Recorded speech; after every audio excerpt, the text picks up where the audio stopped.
Guilherme, tudo bem? Tudo bom, Nathalie? Tudo Tudo bem? certo. Pronto aí para mais uma live aí nesse friozinho? Vamos lá.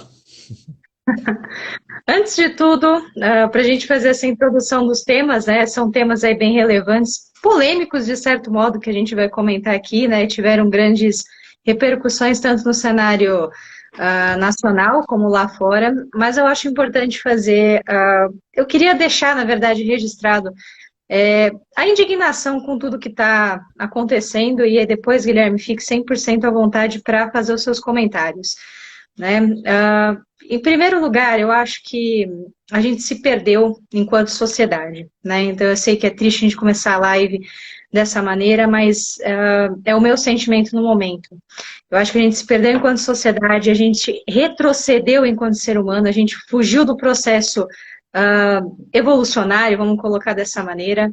As coisas foram muito distorcidas, eu tenho a sensação que a gente cada vez mais voltou no tempo, voltamos em conquistas que já eram para ter sido feitas, já eram para ter sido aí consolidadas na sociedade, a gente volta a discutir isso, volta a ver situações chocantes, volta a ver situações, decisões que não pertencem a esse século, e isso é muito triste, né? E muitas vezes a gente vê as pessoas comentando, vê a necessidade de pedidos do tipo: precisamos mais de amor, sinceridade, compaixão, humildade, empatia.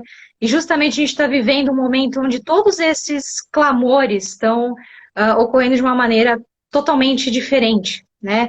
O que eu posso falar é que cada dia a situação vai ficando mais assombrosa, a começar pelo afrouxamento da quarentena em algumas regiões aqui do Brasil, justamente para atender uma demanda econômica, uma demanda lá de fora, onde os países já têm essa condição de abertura, enquanto a gente começa a bater um recorde da curva, uma curva ainda em ascendência, uma curva que não se estabilizou, onde muitas vezes a gente tem a sobreposição das esferas municipais, estaduais e federal, né? Uma sobreposição dessas esferas que não coordenam a política, não fazem uma boa política pública e convidam basicamente as pessoas a irem justamente ao encontro, né? Eu acabei chamando até de um fuzilamento, né? Bioquímico, né? Você vai justamente ao encontro da Covid, embora, né, a gente saiba que existem realidades muito diferentes no Brasil, onde as pessoas precisam de fato retomar sua condição de trabalho, mas não é o momento ainda é crítico. Eu gostaria até de convidar vocês, se perguntem isso todo dia. Vocês dariam uma volta tranquilamente na rua, sem máscara, apertaria a mão de alguém hoje, iria dar uma volta no shopping com a maior tranquilidade, iria lá nas lojas olhar isso, né? Você teria tranquilidade de voltar a estudar, sentar na carteira ao lado de um colega que simplesmente você não sabe se ele tem aí, ele porta o vírus, porque ele pode ser um portador desse vírus de modo que ele mesmo não saiba, não é culpa dele, ele não foi testado. A gente tem uma urgência desses testes que faltam a cada dia, né? Você não consegue mais simplesmente conversar com as pessoas, né? Como a gente conversava antes da pandemia, né? Então, eu deixo essa reflexão para vocês. Se vocês, nesse momento, estão tranquilos para fazer esse tipo, tomar esse tipo de ação, voltar à vida normal de vocês, né? Eu acho que isso é importante a gente sempre pensar, sempre fazer essa pergunta, né? E outra, uma angústia gigantesca das pessoas, muitas se mobilizaram justamente porque não se sentem confortáveis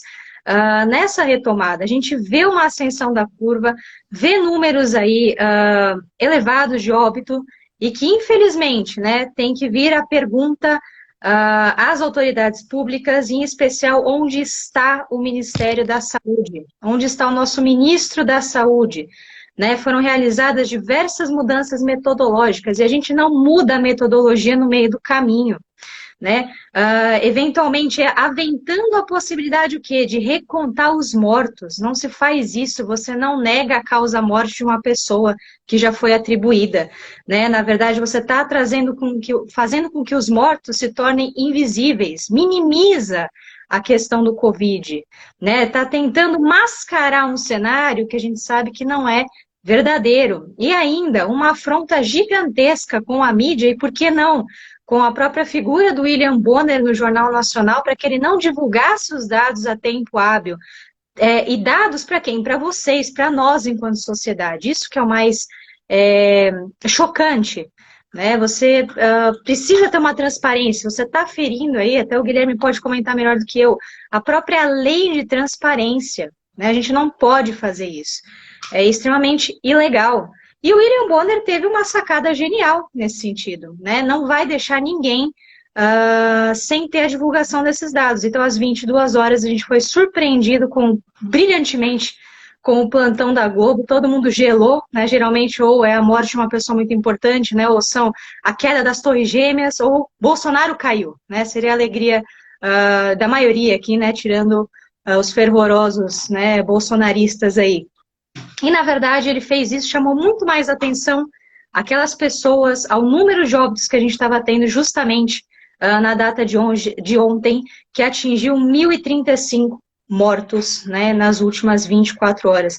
Eu diria que foi uma situação arrepiante, né, e foi, de certo modo, brilhante da parte do jornalismo, né, da parte aí da mídia, então deixo também registrado meus parabéns. Mas, por outro lado, a gente teve também o fim da ciência, né, o fim da discussão. Inclusive, voltou a se aventar a possibilidade da cloroquina, a gente chegou a ver isso, o presidente novamente veio se manifestar que as pessoas têm que, de fato, tomar a cloroquina, e os próprios autores desse artigo já pediram retratação científica, ou seja, afirmaram que existem fontes de dados duvidosas utilizadas para poder corroborar com aquele assunto. Em resumo, né, a gente tem uma triste notícia, né, para o mundo da ciência, que a gente verifica só uma tentativa de emplacar um artigo econômico, dada uma situação aí tão triste, né, mas, de todo modo, a gente deve ficar um pouco feliz, porque os autores ali assumiram o erro, né, pediram justamente essa retratação. E aí, mais um outro fato também dessa semana, nem preciso aqui comentar, todos vocês viram isso também brilhantemente ontem no Globo Repórter, foi feita uma discussão sobre o tema, justamente sobre a questão do racismo estrutural, né? A gente fala que ele é enrustido, mas não é, ele está simplesmente aberto aí para qualquer pessoa, escancarado na nossa sociedade, e infelizmente a gente vive isso no Brasil, tivemos situações horríveis, desde a morte de crianças, né, na comunidade do Rio de Janeiro, se não me engano, e o caso, né, do menino que veio ali a cair do prédio e simplesmente foi abafado pela modéstia quantia de 20 mil reais, né? Então, cada vez mais a situação começa a te chatear, né? Você começa a ficar chateado com o que está acontecendo no dia a dia, às vezes você perde até a vontade de querer comentar esse tipo de assunto. E para fechar, né, mais ainda, a gente tinha comentado na live passada, diversos absurdos ambientais. Dia 3 foi o dia do meio ambiente, tivemos aí recorde de desmatação da Amazônia, né, a nossa grande floresta, né, sem contar, né, que foi de fato, né, observado que no Rio de Janeiro, aquela geosmina que de fato tinha ali, era a principal hipótese que tinha causado aquele mal-estar na água, aquela água com gosto ruim, etc., de uns tempos atrás, na verdade é simplesmente o quê? Esgoto. Né? Então, simplesmente não tem nenhum tipo de tratamento ambiental, né? E todas essas coisas que eu falei começam a te gerar essa angústia, né? Eu fico angustiada, então acho importante deixar aqui registrado tudo isso, né? Começa... às vezes você perde até a vontade de dormir à noite, né? Acho que seria a melhor expressão que a gente pode utilizar. E aí, só para fechar, para o Guilherme já comentar, né? Me pediram uma solução, né? Me dê um primeiro passo, me tire dessa situação assombrosa. O que eu posso falar para vocês é o seguinte, retratação. Eu acho que essa é a palavra. É pedir desculpa na vida, pedir desculpa e retomar, tomar políticas públicas para o meio ambiente, rever as questões governamentais, política governamental, rever o que é a ciência, retomar o que é belo da ciência, né? Reconquistar isso, né? É hora da gente simplesmente assumir o erro, assumir que nós somos imperfeitos e que a gente vai ter que começar, eu diria, como nas outras lives, não mais do zero, mais do menos 10, do menos 20, porque a gente errou, e errou muito, né? Então eu acho que esse é o panorama geral, do que aconteceu nessa semana, do que está sendo acumulado, do que a gente ainda está absorvendo, e a gente vai começar a comentar alguns tópicos que vocês pediram que são mais importantes, mas acho importante deixar isso registrado, né, que é um sentimento, eu diria que a maioria das pessoas, né, tem esse sentimento, tem essa angústia, e aproveitar esse espaço justamente para isso, tá bom? Então, Guilherme, se quiser fazer alguma consideração, já deixo aqui o espaço aberto, justamente para isso, e a gente vai aí comentando o que está acontecendo ao longo da semana. Primeiramente, boa noite a todos, né? Todo mundo que está aqui com a gente, né, novamente. E sim, eu concordo, Nathalie. Realmente a gente fica com uma sensação um pouco, né, de cansaço e certa exaustão, mas, por outro lado, né, a gente está tendo uma oportunidade, eu vejo. Não em relação a, né, obviamente, aquilo que a gente perdeu, infelizmente, a gente não vai recuperar, né? As vidas não são recuperáveis. Mas a gente pelo menos vai ter uma oportunidade de reestruturar muitas coisas e verificar aí muitos erros que foram cometidos. A gente está tendo no Brasil, nos Estados Unidos, né, exemplos de como uma administração ruim, mal dirigida, sem planejamento, sem plano, né, sem projeto de país, ela pode ser prejudicial para o futuro de uma sociedade, né? Na verdade, a gente está vivendo não só todo esse negacionismo científico aqui no Brasil e nos Estados Unidos também, né, nessas semelhanças que, né, carregam entre si tanto o presidente Trump quanto o presidente Bolsonaro, mas a gente tem claramente, principalmente no Brasil, a ausência de projeto de país. A gente não tem um plano de país, não tem um plano de governo, é um governo totalmente ideológico, é um governo despreparado em relação, né, ao que ele quer propriamente, né? Parece que ele quer governar por governar, ou seja, ele quer ficar no governo, o que, claro, sempre acende para a gente aí, né, aquele sinal de preocupação, né, de um governo que gosta demais de ser governo, mas que não tem proposta para o país, ou seja, não tem, esse governo não tem proposta. A proposta, por exemplo, né, no campo econômico, liberal, é uma proposta que não cabe no momento do país e não cabe para a realidade do país, né? A grande maioria dos economistas vem falando isso, vem pontuando isso, de que é preciso se pensar de outra forma, né?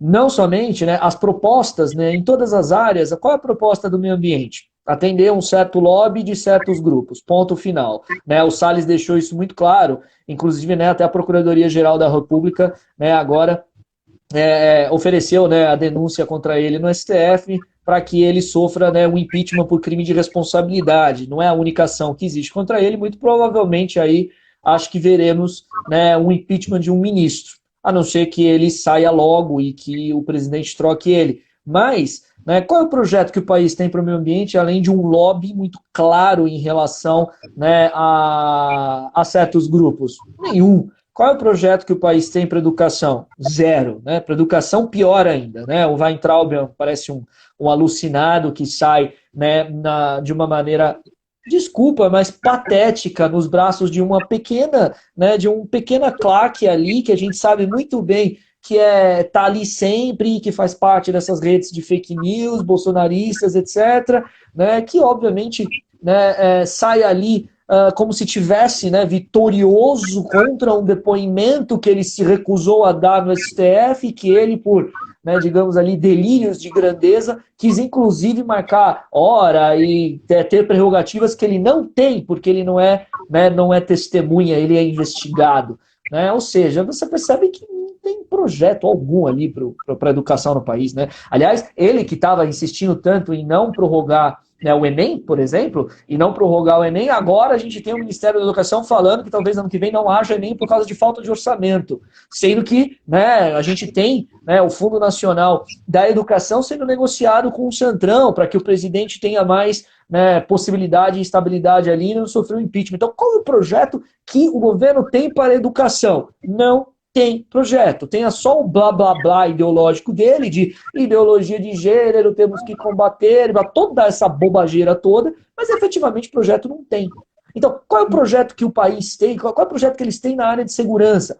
Armar a população? Parece que acho que é o único projeto que realmente esse governo tem. e que ficou esclarecidamente ali explícito na reunião ministerial do dia 22.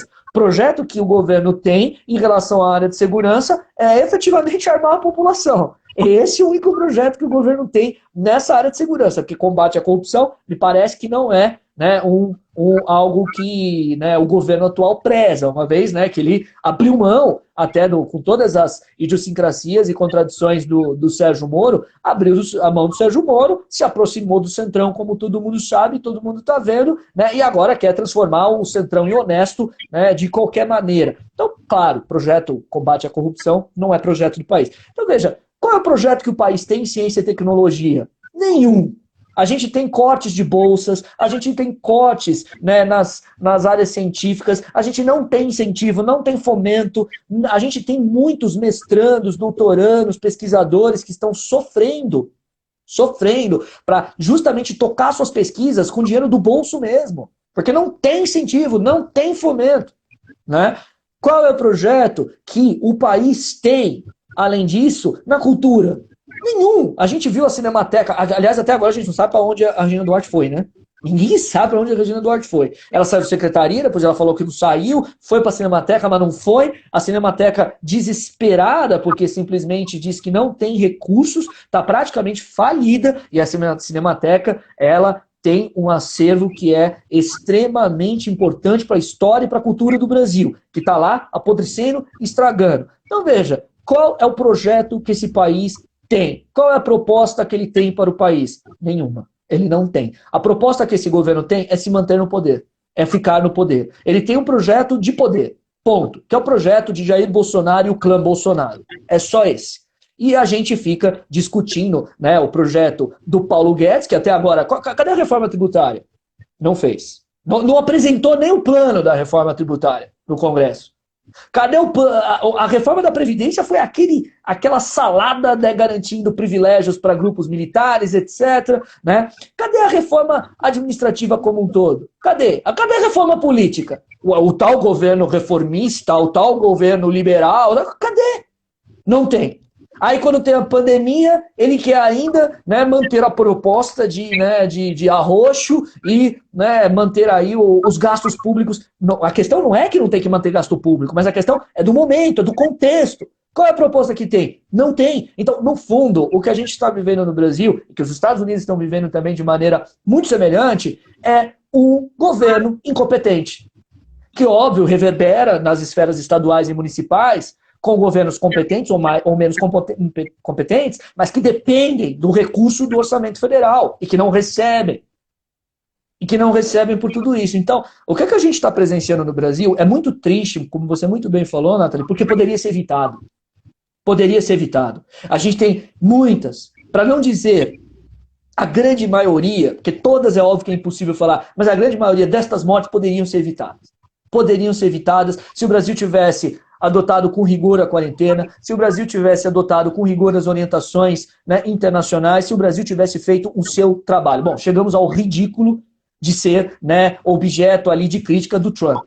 Chegamos ao ridículo de ser objeto de crítica do Trump, né? O Trump citando o Brasil como mau exemplo junto com a Suécia. Chegamos a esse ponto do ridículo, de não só nos humilhamos com o alinhamento unilateral junto aos Estados Unidos, como agora somos criticados, né, pelo próprios Estados Unidos com, né, a incompetência, né, com a qual o Trump tem conduzido também o combate à pandemia nos Estados Unidos, que está vivendo uma tragédia também. Então, o que a gente está vivendo é um grande exemplo de como um governo ruim, sem projeto, custa caro. Então, a gente tem que, no fundo, aqui, trabalhar, sinceramente, para se livrar desse governo. Esse governo, ou ele vai ser derrotado nas urnas, em 2022, ou algo vai acontecer antes, como um processo de impeachment que pode vir a acontecer, ou até, né, uma cassação de chapa que é mais difícil, mas algo tem que acontecer. E é natural que isso esteja, então, sendo agora, né, reverberado, de certa forma, nessa insatisfação com os protestos que nós tivemos domingo passado e que provavelmente teremos amanhã, mesmo com a justiça proibindo. É natural, as pessoas estão começando a cansar, se irritar. E alinhado a isso, a gente tem também, né, o cansaço da quarentena com o desespero do empresariado, né, aí claro, né, o pequeno, o médio empresário que quer abrir na marra e acha que vai, né, que as coisas vão voltar ao normal e funcionar e não vão. E que, no fundo, o que a gente vai ter é o que a Nathalie já até comentou na live passada, né? O nosso efeito em W, a gente vai abrir, explodir de contaminação, explodir de mortes, fechar, abrir, explodir, é o que a gente está fazendo. Às vezes é interessante de imaginar o quanto também falta, né, no Brasil, o parar para pensar diante do óbvio. Se a gente tem mais de 500 mil de pessoas infectadas, gente, pelo amor de Deus, são 500 mil, é 500 mil de pessoas infectadas, pelo menos a gente tem aí a vislumbrar pela frente umas 100 mil mortes, somado aos 30 mil que a gente já tem. Então, assim, vamos chegar a... É lógico que vamos chegar a 100 mil mortes. É lógico. A gente já tem 35 mil e pouco, com 500 mil de infectados, mais de 500 mil de infectados, ou a gente acha aqui que esse 500 mil de infectados, eu queria que fosse assim, mas infelizmente não vai ser, que esse 500 mil se curasse. Não vai ser assim, infelizmente. Então, assim, até o óbvio que está diante da nossa frente, a gente não está conseguindo enxergar. Então, claro, é um período de exaustão, é um período difícil, e a gente tem que simplesmente trabalhar com a ideia de que este governo não tem mais condições. Ele não tem mais condições. Ele é um governo sem projeto, é um governo sem plano, sem organização nenhuma. Ele é um governo pessoal. Nós estamos vivendo um pequeno governo de um clã pessoal. É um governo personalista de uma figura que simplesmente está dirigindo o país da maneira mais inadequada, inimaginável, com todos esses absurdos que a gente vem vivendo todo dia. Né? Você bem notou, Nathalie, agora não só nós temos a ausência de um ministro da Saúde, como a gente tem, na verdade, agora o Ministério da Saúde, quem leu e até quem não leu, recomendo, leia 1984, George Orwell, né? A gente tem agora o nosso Ministério da Transparência. Lembra do Ministério da Transparência do 1984? Ou seja, nós temos agora o Ministério cuja função é simplesmente mentir. Né? O Ministério da Saúde, atualmente, ele está lá para maquiar dados. O governo que falava em combate à corrupção, transparência, está lá para maquiar dados. Né? Eles tiveram essa atitude ridícula de achar que passando as 10 horas os dados não iam aparecer nos telejornais do país, e no principal telejornal, com maior audiência que é o do Jornal Nacional, né? Foram bobos, né? Impressionante, como você imagina assim, nossa, é até infantil, né? A estratégia deles, você vira e fala, Jesus, é isso que está governando o país. Você percebe, então a gente não só temos a ausência de um Ministério da Saúde, como a gente tem agora um Ministério coordenadamente destinado a mentir dados. Né? Eu até escrevi hoje aqui nas redes sociais, etc., que a gente criou caçadores de cadáveres, né? A gente agora, no Brasil, a gente tem caçadores de corpos. A gente tem um número oficial, que a gente já fala que é subnotificado, de 10 a 15 vezes, e agora a gente vai tentar maquiar esses dados para criar um certo caixa 2 aí e falar, esses aqui não morreram de Covid, tá? Esses aqui morreram de outra coisa. De outra coisa. Como se isso fosse minimizar. O mais impressionante é isso. É como se fosse minimizar e falar, beleza, são 35 mil mortes, mas não é tudo de Covid. Pode abrir a economia. Vai morrer mais 35 mil, mas não tem problema. Porque não é tudo de Covid. Né? Não tem problema morrer. O problema é morrer de Covid. Então vamos abrir a economia. Olha que lógica do absurdo. E é impressionante que o governo e os representantes do governo, principalmente o presidente Jair Bolsonaro, ele não esconde que ele não está nem aí. Ele não esconde que ele não está preocupado. Bom, novamente ele fala, dentre as frases épicas dele, né, desde o e daí, né, desde todas as frases, né, não vão colocar essa conta no meu colo, é só um resfriadinho, gripezinho. Agora a gente tem mais uma, né? Todo mundo vai morrer um dia. Né? Como todo mundo vai morrer um dia. Gente, o problema não é morrer. O problema é morrer de Covid. Você morreu aí, cara, acontece, todo mundo vai morrer. O problema é morrer de Covid. Se você tiver 200 mil mortos e só 10 mil forem de Covid, tá tranquilo, não tem problema. Olha o raciocínio. O raciocínio é esse. Não sou coveiro, como ela lembrou aqui. Ou seja, veja, eu fiquei com medo de falar, na verdade, o nome da Tamara. Né, porque ela deu uma bronca na Nathalie, aí eu dei uma travada aqui, porque ela escreveu e eu falei, Tamara, né? Eu tomei uma bronca, eu lembrei da bronca. Mas é justamente isso, então a gente tem um total, não é brincadeira quando a gente fala desgoverno, é realmente um desgoverno, a gente não tem projeto de país, não tem plano de país, não tem organização, não tem planejamento, o que a gente está vivendo é o quanto a gente pode, por uma má administração, ter consequências gravíssimas, num momento gravíssimo. Né? Então, o que a gente pode e deve fazer? é sim protestar, se unir como sociedade, para que efetivamente a gente simplesmente se livre desse governo. E eu vou falar aqui, Nathalie, como você falou, né? Qual é o conselho? Gente, a gente não tem outra saída. Esse governo atrapalha. O Bolsonaro atrapalha. Ele é um fator de impedimento para combater a pandemia. Ele atrapalha. O presidente ele atrapalha. Não é porque eu não gosto dele, não é porque, né, ele fala coisas que eu não gosto. Não, ele atrapalha. Ele está atrapalhando hoje o Brasil. O nosso presidente hoje atrapalha o Brasil. E mais do que isso, né, ele dá, claro, o tempo todo sinais de autoritarismo. Sinais de autoritarismo, como a gente vai comentar aqui logo mais. Mas o que a gente tem que fazer é pressionar. Os movimentos estão nascendo, né? Muito se tem falado, mas não basta na internet, não basta manifestações. Gente, é todo um processo, não é do dia para a noite, é o início e é importante que a gente fomente. É importante que tenha manifestos, é importante que tenha... mas tem que ter as ruas. Concordo, mas a gente tem uma pandemia lá fora. A gente não pode se matar. A gente não pode cometer uma política de suicídio também. A gente não pode sair lá e se contaminar. A gente tem que... O quê? A gente tem que pressionar com todos os instrumentos que a gente tiver. Mas vamos tentar então fazer um protesto com distanciamento e máscara? Ótimo, não sei se vai dar certo. Eu acho que a tendência a dar certo não é muito forte. E nem porque as pessoas são incapazes de fazer isso. Não é nem isso. Eu fico muito preocupado, e digo aqui já, Natália, até antecipando uma das nossas pautas hoje, né, que são os protestos, né, é justamente o fato de que a gente tem aí, e me desculpem, né, essa é a minha opinião, óbvio eu não sou dono da verdade, mas me desculpem, para mim está muito claro que a gente tem nas polícias estaduais, nas PMs militares dos estados, uma certa tendência a pegar mais leve com um certo grupo que é favorável ao governo.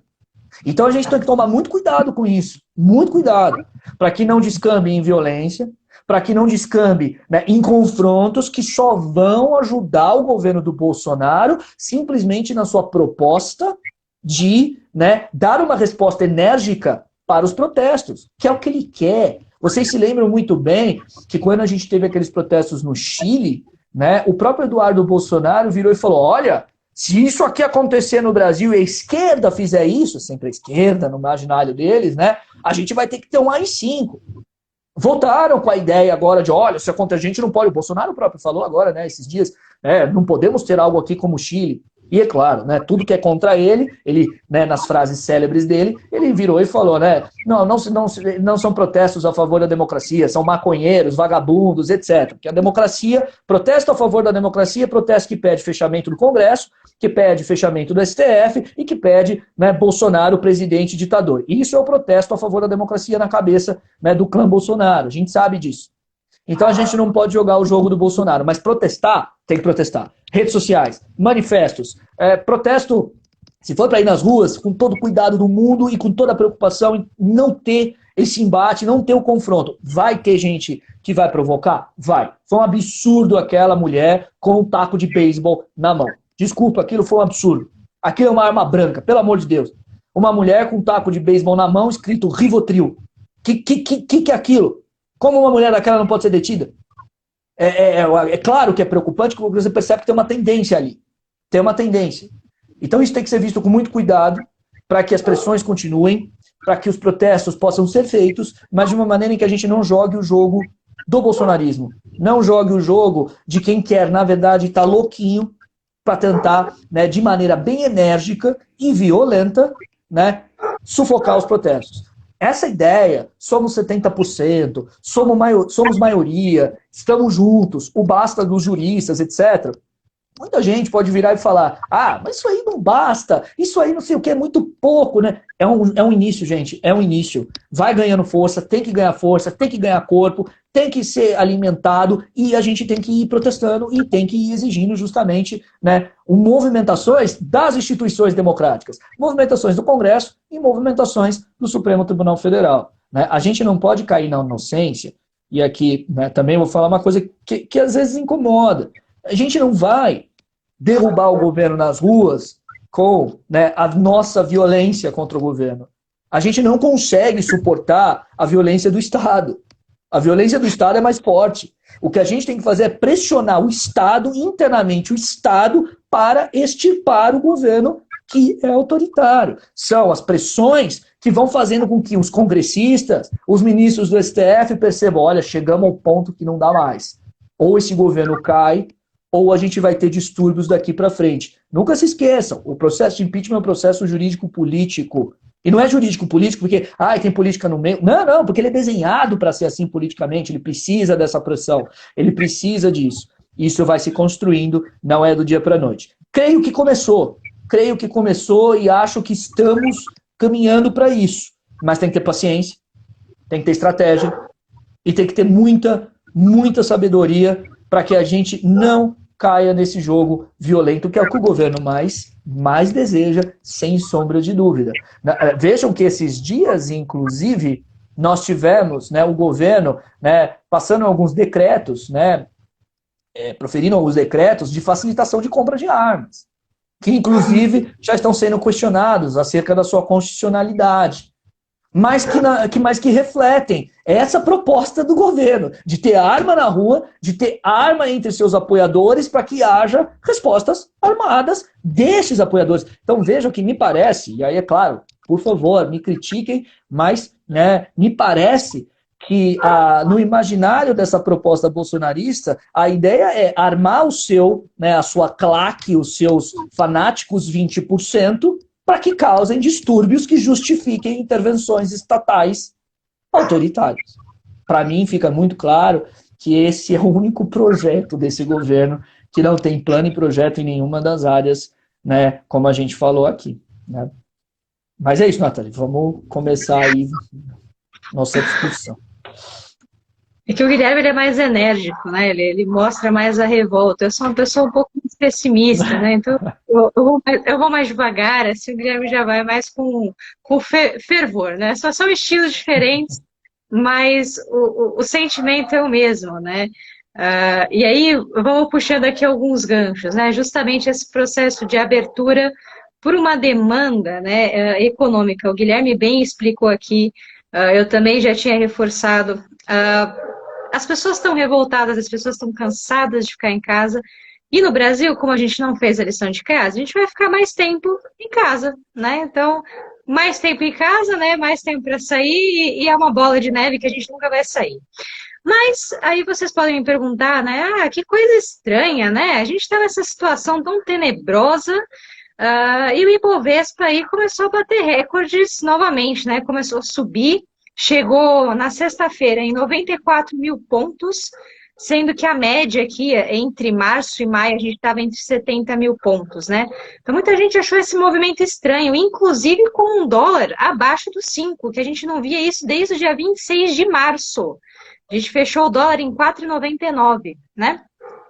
Aí muita gente falou, nossa, né? O que está acontecendo? Tem duas coisas que eu preciso falar para vocês.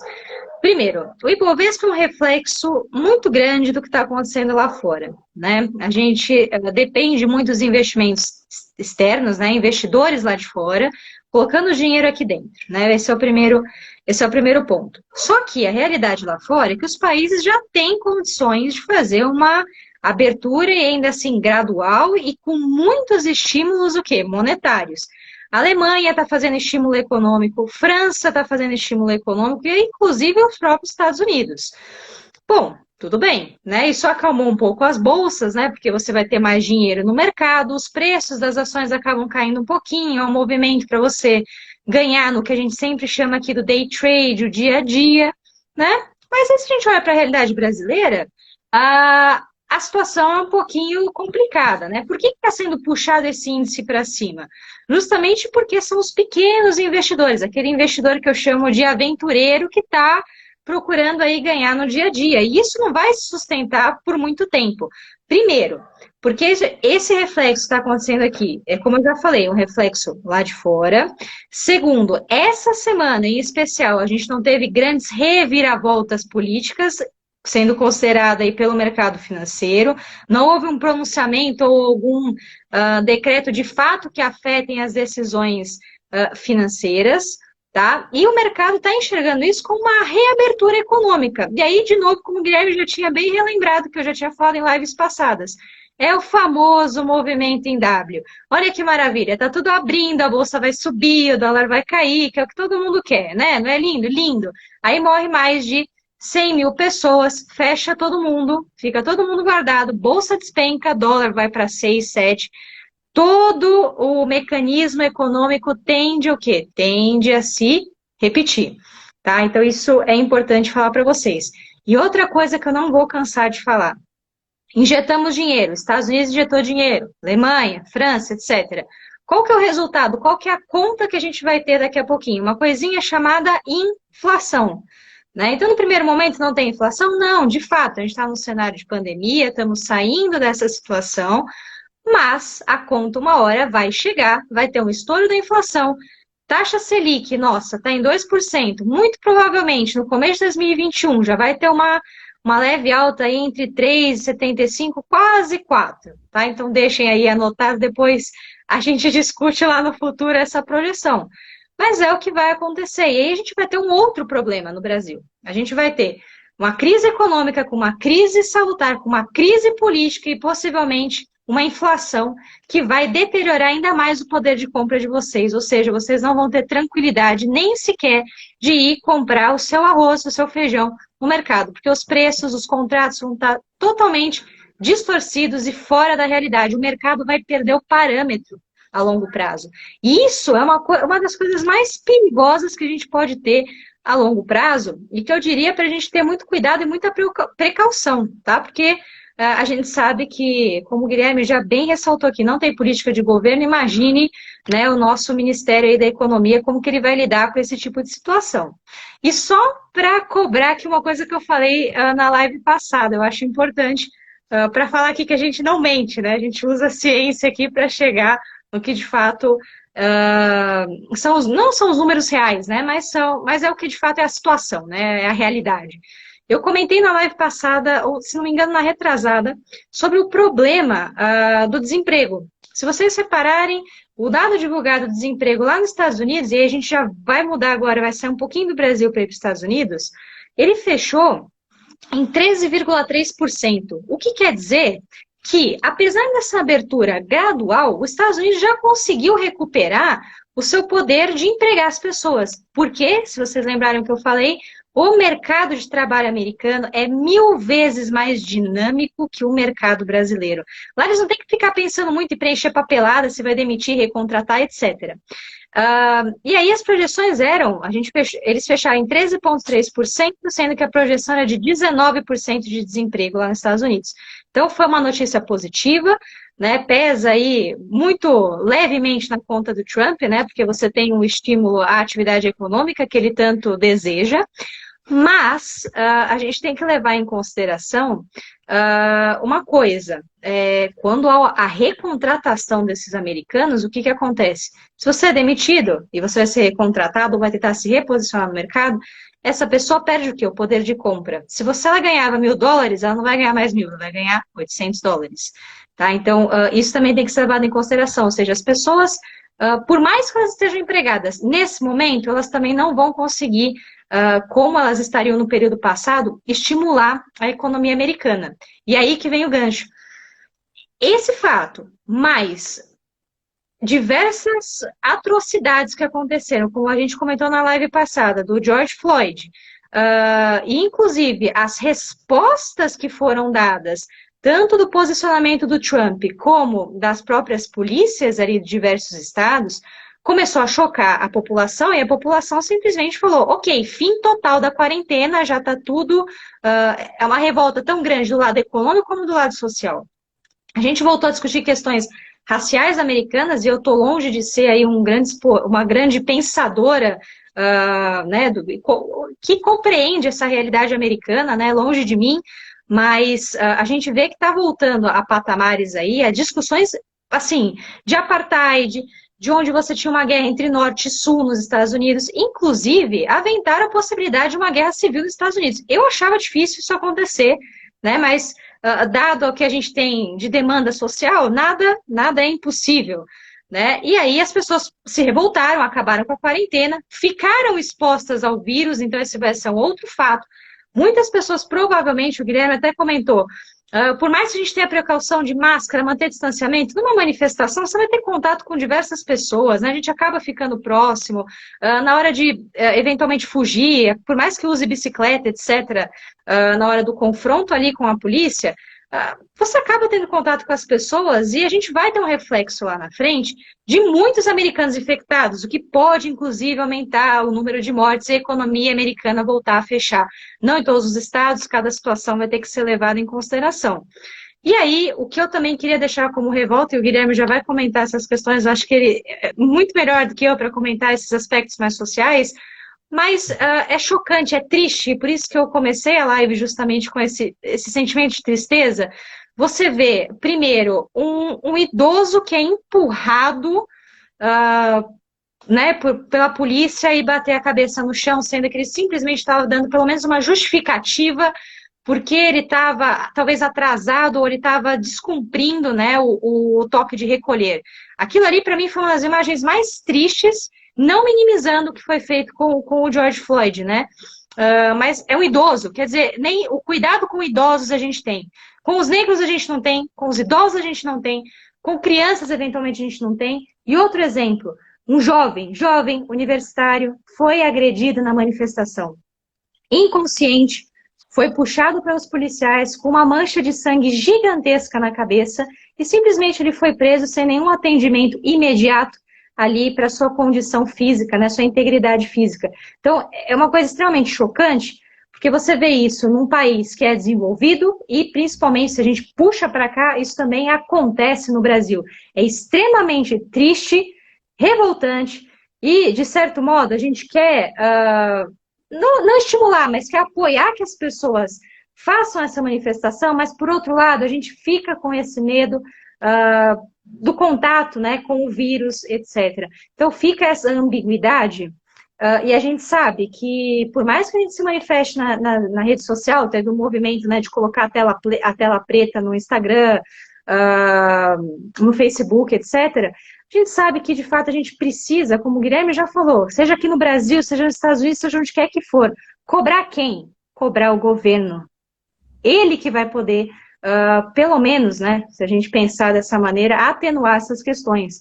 Eu vi um comentário muito interessante no debate lá do Globo Repórter, não me lembro qual jornalista que comentou, mas pensava-se, né, quando você elege lá o Barack Obama junto com a Michelle Obama, que essas questões raciais, né, elas fossem para frente, né, fosse uma nova realidade americana, porque você tinha ali um presidente negro, né, ele chegou no maior status ali do poder executivo, né, então falaram, né, foi até a fala da jornalista, esqueci, mas que fosse uma nova realidade, né, você transformasse essa figura, né, você mudasse, né, e infelizmente vem até o próprio Barack Obama falar, olha, infelizmente, né, a gente está retrocedendo, a gente não conquistou, né, o que de fato a gente deveria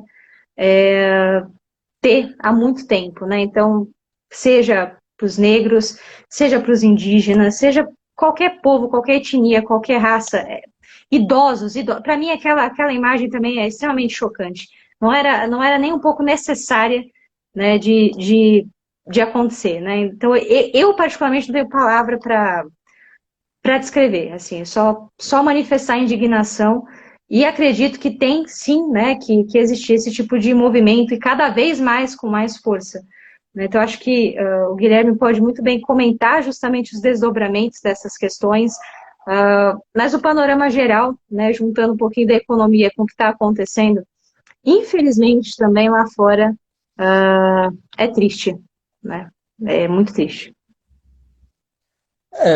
Nathalie, eu acho que a gente tem, né, diante da situação difícil, sempre se tem também a possibilidade de enxergar alguma coisa. Eu acho que também é uma coisa que nós temos o dever de tentar enxergar alguma coisa, né? A gente não pode desistir, né? Então, assim, para que também todo mundo fique sempre com aquela sensação de que a gente tem que ter esperança e não desistir e buscar sempre enxergar. Né? Enxergar, mesmo quando parece que você só tem uma parede ali pela frente, tentar enxergar uma luz naquela parede que seja a luz no fim do túnel. Mas, de qualquer maneira, veja, o que está acontecendo nos Estados Unidos é muito sintomático. né? Se a gente pensar, é claro que quando o presidente Obama foi eleito, havia uma grande expectativa, né, sobre os avanços que poderiam ser feitos na questão racial nos Estados Unidos, na questão em relação ao racismo. A gente sabe, né, que os Estados Unidos é um país racista, o Brasil é um país racista, né? O racismo, ele é um dos maiores males da história da humanidade, né? O racismo, o século XIX foi um século de imperialismo racista, de um capitalismo racista, né? Todo o século XIX foi isso, né? O início do século XX, a gente tem o nazismo, que é fincado no racismo e no antissemitismo. Então, o racismo é um dos grandes, digamos, uma das grandes nódoas e máculas que a gente tem na história da humanidade, que a gente tem que o tempo todo trabalhar, o tempo todo ser como, né, se tem dito muito naquela frase da Angela Davis, né, ser antirracista e não só combater o racismo. Mas é muito interessante pegar essa frase dela, que muita gente, né, às vezes reproduz sem parar para pensar um pouco e refletir o que ela quer dizer, que quando ela justamente fala em ser antirracista, o que ela está querendo dizer é que a gente tem que ser politicamente antirracista no sentido de que temos que buscar desestruturar o racismo que existe na sociedade de maneira estrutural e combater o racismo desta forma em que se contextualize o racismo, se identifique o racismo e ali você desconstrua o racismo. Então não basta você ter uma posição como pessoa não racista, você tem que combater aonde o racismo está incrustado e muitas vezes não se percebe. Então veja, e com isso você tirar o racismo dessas estruturas. A sociedade brasileira é racista, a sociedade americana é racista. A sociedade americana tanto é racista que, veja, e aí tomando um pouco o que eu estava falando em relação à eleição do presidente Obama, o presidente Obama não iria em 8 anos ou 20 anos, né, acabar com o racismo histórico dos Estados Unidos, um racismo que foi, né, de segregação legal, racial, até praticamente o final da década de 60. Ou seja, você tem ali no maior berço da democracia, né, o berço da democracia moderna, você tem uma questão que não é resolvida, que é a questão que vem desde o sul escravocrata, desde, né, das questões ali legais, raciais, que tem um regime ali justamente de segregação legal, que dura praticamente, né, grande parte do século XX. Então, não é com o governo de 8 anos do Obama que você vai acabar com o racismo nos Estados Unidos. No fundo, o que eu quero dizer com tudo isso é que o combate ao racismo, o antirracismo, ele tem que ser uma política de Estado. Ele tem que ser uma política de Estado, ele tem que ser uma política de continuidade. O problema é que quando você teve o final do governo Obama, aí você tem um governo que governo Trump é tendente, né, a um governo de apoiadores de supremacia branca, supremacistas brancos, que, óbvio, desconstruíram essa política. Então, é muito ingênuo achar que 8 anos de Obama resolveriam o problema do racismo nos Estados Unidos. E também se percebe que você tem que começar a tratar isso como uma política realmente de Estado. E nós estamos vivendo no Brasil algo muito semelhante. Veja, né, o Sérgio Camargo, que é o presidente da Fundação Palmares. Você tem um presidente da Fundação Palmares que xinga, inclusive, o Zumbi dos Palmares, critica o Zumbi dos Palmares e que xinga movimentos, né, de combate ao racismo no Brasil. A gente está vivendo, numa maneira muito semelhante aos Estados Unidos, uma desconstrução de uma proposta, de uma política de justamente antirracismo. A gente tem, na verdade, tanto no Estado brasileiro quanto no Estado norte-americano, um descuido em relação a isso, uma não preocupação e o pior, né, uma construção de um discurso de que a ideia do combate ao racismo seria vitimismo, o que é um absurdo. Então, veja, é claro que isso mostra que a sociedade americana, nós também estamos indo nisso, a sociedade americana está cansada, eles estão vivendo uma tragédia, e não somente eles estão vivendo uma tragédia, mas os negros americanos estão vivendo uma tragédia maior, e isso os dados mostram, isso não é opinião, isso é fato. Se você pegar, por exemplo, os dados recentes que saíram agora, que inclusive o Trump comemorou, de reaquecimento, mesmo que ainda um pouco tímido, da economia americana, e uma queda na taxa de desemprego, se vocês pegarem o desemprego analisado entre negros e brancos, enquanto o desemprego nos Estados Unidos diminuiu, a taxa de desemprego entre negros nos Estados Unidos aumentou. E mais do que isso, você tem dados que demonstram, né, numa projeção de que a cada 10 mortos por Covid nos Estados Unidos, 7 são negros. E a gente não pode esquecer que nos Estados Unidos não tem sistema único de saúde, o que poderia aí, digamos, né, mais uma vez, fazer a gente valorizar demais o SUS, que está sendo extremamente mal gerenciado aqui no Brasil, mas que é um ganho enorme que a gente não pode jamais desprestigiar como estamos desprestigiando. A falta de um sistema único de saúde nos Estados Unidos faz com que, obviamente, a população mais desfavorecida, que sofre maior exclusão, sofra mais com a Covid. Por isso que os negros estão morrendo mais. Então, o George Floyd, que infelizmente perdeu a vida de uma maneira violentíssima e absurda, ele foi uma faísca num barril de pólvora que explodiu. Um barril de pólvora de insatisfação, discriminação, total falta de proposta do Estado para uma grande população, que é a população negra dos Estados Unidos. Então, veja que, nesse sentido, é até interessante a gente perceber que coisas ali ficaram tão explícitas. O racismo estrutural nos Estados Unidos ficou tão explícito que você teve até, né, o policial que matou o George Floyd sendo preso e denunciado por homicídio culposo. Culposo. O cara enfiou o joelho no pescoço do George Floyd. O George Floyd supostamente passou uma nota de $20 falsa. Imagine se o George Floyd tivesse feito ou cometido, né, matado alguém, etc. Você acha que ele ia ser denunciado por homicídio culposo?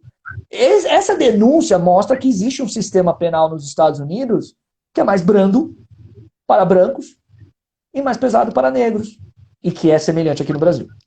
E que é semelhante aqui no Brasil, é evidente. Ou seja, é lógico que isso faz com que toda essa crise abra uma porta enorme para se avaliar o que está acontecendo e o que a gente precisa, as medidas que precisam ser tomadas. Aliás, nesse sentido, Nathalie, eu fui atrás aqui de alguns dados em relação às pesquisas de intenção de voto do Trump. O Trump também ele tem 5 meses aí de administração, as eleições americanas são no dia 3, né, de novembro. E o Trump está numa situação complicada, porque embora, né, a economia tenha dado uma leve aquecida, você tem, né, mais de 10 dias de protestos, uma situação em que o país está dividido, um cansaço em relação à agressividade do Trump, e as pesquisas nada favoráveis. Nas pesquisas, né, de opinião de voto, as pesquisas que mais reverberam nos Estados Unidos, elas indicam que o Joe Biden ele tem hoje em torno de 5 a 10% de dianteira em relação ao Trump. Ele está na frente do Trump de entre 5 a 10%, principalmente nas eleições do voto popular. A gente sabe que as eleições nos Estados Unidos elas são um pouco, né, diferentes das eleições aqui no Brasil. Você tem, né, o voto popular e você tem aqueles votos, né, no colégio eleitoral. A gente tem 538 votos no colégio eleitoral. Para um presidente ser eleito, você precisa de 270 votos. E o colégio eleitoral ele é calculado conforme justamente a população de cada estado, dos 50 estados dos Estados Unidos, e de acordo justamente com o peso de cada um, o número ali de delegados, representantes de cada estado. E as pesquisas têm demonstrado, inclusive, que, né, dentro dos 50 estados americanos, a gente tem em torno de 16 a 17 estados que são decisivos e 6 estados que são os estados, né, aqueles, né, estados que são os estados que mudam de opinião, que são primordiais para se vencer as eleições presidenciais. E nestes 6 estados, mais especificamente, né, Ohio, Michigan, Pensilvânia, Wisconsin, Iowa e Flórida, nestes 6 estados, hoje o Biden vence em 5. O Trump praticamente empata e perde em Iowa. E nesse sentido, esses 6 estados, olha que interessante, estes 6 estados, né, que são decisivos para a eleição presidencial, em 2012 e 2008 o Obama venceu neles. Em 2016 o Trump venceu neles.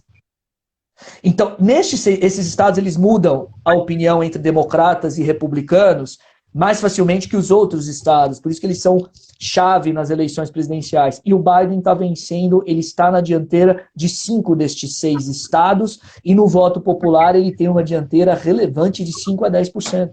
E a gente tem 5 meses de eleição, 5 meses para as eleições. Então o Trump, nesse sentido, ele está, de certa forma, preocupado, nunca esteve tão fraco,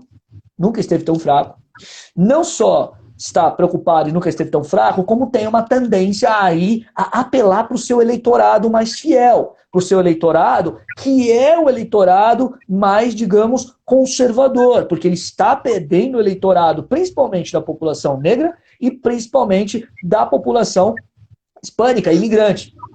E claro, ele ainda piora a situação dele quando ele resolve comprar uma briga com a população asiática, porque justamente ele quer culpar a China pela má condução no mundo do vírus, e quer culpar a China como a grande culpada por tudo que aconteceu em relação ao coronavírus. E aí ele tem, óbvio, impacto na população asiática americana que vota, de origem asiática. Então, o Trump está muito encurralado e a tendência é que ele também dê uma radicalizada. Aliás, né, dentro desse cenário aqui da política americana, é muito interessante perceber também que nós tivemos, isso é muito marcante, nós tivemos um posicionamento de militares da reserva, né, os militares lá se manifestaram, os militares aqui eles ficam quietos, silenciosos, não falam nada, né, mas eles se manifestaram em certa desaprovação da reserva, é verdade, são militares da reserva, né? Em certa desaprovação ao Trump pelo uso de forças militares, principalmente em Washington e principalmente no cerco da Casa Branca. Aliás, foi interessante que, eu não me lembro o nome agora dele, mas um chegou a falar que o Trump estava parecendo, e é claro, né, aí a gente fica até chateado de ouvir isso, mas a gente sabe para quem é endereçado, né, tudo isso, mas o Trump estava parecendo ditadorzinho de democracia fraca de república de banana.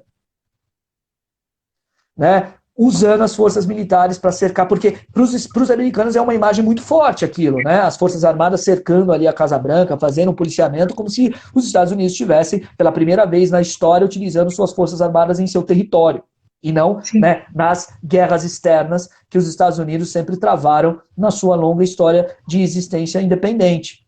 Então tudo isso tem, né, marcas muito fortes, e claro, a tendência é que o Trump cometa mais erros, né, nessa situação muito difícil em que ele se encontra. E com uma população que cansou dessa agressividade, cansou desse governo que causa muitas tensões nos Estados Unidos, né, e ao mesmo tempo, né, se revoltou com o racismo que cada vez mais aflora na sociedade americana, diante, obviamente, de ali uma falta, né, de melhor atendimento, uma falta de melhor atenção para a população negra norte-americana, que sofre com racismo estrutural e sofre com a desigualdade e é quem mais está morrendo com a Covid.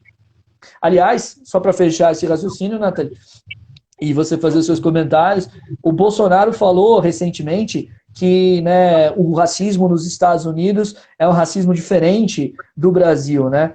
Bom, pela primeira vez na história, esse cidadão falou alguma frase que ele não está de todo errado, embora ele tenha errado no que ele quis dizer. Porque realmente o racismo nos Estados Unidos é diferente do racismo no Brasil. No Brasil é muito mais violento. É muito mais violento do que nos Estados Unidos. Porque aqui no Brasil, a gente tem George Floyd todo dia. A gente tem Miguel todo dia. E isso não é, desculpa, gente, isso não é opinião também. A gente tem todo o dia. E a gente tem aqui percebido que a Covid está também desvelando, ou seja, mostrando para nós uma sociedade que é extremamente desigual. Extremamente desigual. E dentre os 35 mil mortos, a gente tem estudos que estão sendo feitos, eu tenho acompanhado, inclusive estou fazendo um deles, que simplesmente visam a demonstrar que a população negra brasileira é a que mais tem morrido desses 35 mil vítimas de Covid, porque é ela que vai para o SUS, principalmente. Não é a elite que tem os hospitais, né, privados. É ela que vai para o SUS. E mais, de que nas áreas onde o Bolsonaro teve muito mais votação, você tem menos isolamento e menos preocupação com o distanciamento. E é óbvio que isso causa, né, maior infecção. Assim, é fundamental a gente colocar isso, porque mostra que a gente não é achismo, né? A gente vai atrás do dado, para que isso existe. Não é panfleto, não é achismo. E eu acabo até ficando mais quietinha, né? Na minha trajetória acadêmica, eu pouco estudei ah, essa parte, né? Mais de feminismo, questões de gênero, né? Eu fui mais pro lado numérico ali, econométrico. Por isso que eu deixo 100% aí a seu critério. Acho que você tem muito mais propriedade para falar justamente disso. Então, só retoma para a gente os dados. É fundamental, Guilherme, falar sobre isso. Já reforça a ideia, de fato, população negra e pobre sempre vai ser o mais afetado, principalmente numa situação que é tão desigual como que a gente tem aqui no Brasil, né? E a única coisa que eu ia comentar para você já voltar a esses dados é a gente vê justamente uma elite, né? Eu costumo chamar, não gosto de usar o termo elite, eu gosto de usar o termo de classe ociosa, né? De um autor institucionalista da área de economia, que ele fala, né, justamente as pessoas que vivem do ócio, né, que justamente é o caso ali do menino Miguel, né, vamos fazer uma unha ali, por quê, né, deixa o menino pra lá, né, ele se vira, né, sendo que ele só queria o quê? Ele só queria a mãe dele, né, eu acho que essa que é a realidade mais chocante que a gente tem, né, e isso ainda estava lembrando esses dias, né? É um retrato tão antigo que você vê em obras como Sérgio Buarque de Holanda, Gilberto Freire, que né, sempre destacavam essa situação, lógico, que com outro olhar, né? Mas por isso que a gente está até comentando, a gente volta para uma situação do século XIX, né? 19 e 20, vamos falar assim, onde essas questões que já foram muito bem discutidas, mas que muitas vezes não tiveram a devida relevância, começam a voltar. A gente tem que mostrar novamente os dados, porque parece que as pessoas simplesmente não acreditam, né? Não é nem não acreditam, elas ignoram. Acho que é a melhor palavra, né? Claro que não estou tratando de todos, né? Mas infelizmente a gente tem uma grande maioria que ignora, né? Acho que isso que é o mais triste de se falar. Mas manda lá, Guilherme, os dados. Sem dúvida, Nathalie. Ignoram e às vezes, né, não conseguem compreender o que se fala. Por exemplo, quando a gente diz justamente dessa questão do racismo estrutural, né, e a gente tem um presidente da Fundação Palmares falando em vitimismo, é claro que a gente fica até, assim, você fica até desanimado, porque você percebe que o nível de ignorância é profundo. Ele não tem a menor noção do que ele está falando. É profundo, porque simplesmente ele ignora, né, que quando se fala em racismo estrutural, é uma sociedade que politicamente foi construída de maneira racial, como nos Estados Unidos, como no Brasil. Eu vou dar um exemplo, veio aqui, né, que o pessoal que estuda, né, direito, etc., tem obrigação de saber. O nosso Código Penal de 1940, ele é um código penal, e veja, o Código Penal brasileiro foi reformado em 1984, né, a sua parte geral. Sua parte especial de 1940 continuou. Tá? Mas, para não ficar falando muito juridiquês aqui, mas o Código Penal de 1940, ele teve uma influência extremamente preconceituosa. Basta ver o quanto ele deu ali de peso para os crimes voltados contra a propriedade privada. Furto, roubo, etc. Por quê? Porque quem é que, naquele sentido, naquele momento histórico, né, quem é que cometia mais furtos, roubos, etc.? A população negra, que é extremamente criminosa, a população negra que era pária, que era excluída. Né? Eu não sou... Eu estudo, né, um pouco as questões do racismo, né, tem muito mais ainda a aprender e de toda a relação do racismo estrutural, de tudo isso simplesmente, né, porque minha especialidade é direitos humanos, direito internacional dos direitos humanos. Então a gente não consegue entender direitos humanos se a gente não entender que o racismo é um dos principais problemas, né, dos direitos humanos. Mas vejam, né, se a gente pegar aqui a história brasileira, não só a história brasileira, mas a história da América Latina e a história dos Estados Unidos, a população brasileira, o início no século XX brasileiro, né, a produção acadêmica de ciência, ela é racista. Silvio Romero tem aquela proposição justamente de que você tem que trabalhar a questão da miscigenação, porque a miscigenação é o mal da nossa civilização, é a doença da nossa civilização. Nina Rodrigues que faz uma proposta de 2 códigos penais, um código penal para branco, menos severo, e um código penal para negro, mais severo. né? Ou seja, nós temos uma construção estrutural racista, né? A gente tem, né, o que o Antônio Sérgio Guimarães costuma dizer, né, a guinada de quando você tem a abolição da escravidão, né, você tem um escravismo, né, um racismo que era de dominação, porque havia a escravidão, e quando, né, você teve a abolição, você passou do racismo de dominação para o racismo de exclusão. Mas o racismo continuou. Você aboliu a escravidão, mas continuou justamente, né, com uma política baseada numa estrutura racial. Baseada numa estrutura racial com uma supremacia de uma elite que era uma elite branca e que queria muito, né, parecer com a elite europeia. Essa é a construção muito forte da identidade brasileira. Na Argentina, por exemplo, nós tivemos uma política de extermínio abertamente em relação às populações indígenas. Foi uma política de extermínio, era uma política de Estado matar indígenas e tomar suas terras. Era uma política de Estado, embranquecimento da população argentina. O mal da civilização, né, é justamente o mestiço. Porque você tem a raça branca superior, a raça amarela intermediária e a raça negra que é a mais inferior. Nessa longa construção do século XIX, Gobineau, né, e tantos teóricos racistas, o darwinismo social, Spencer, etc.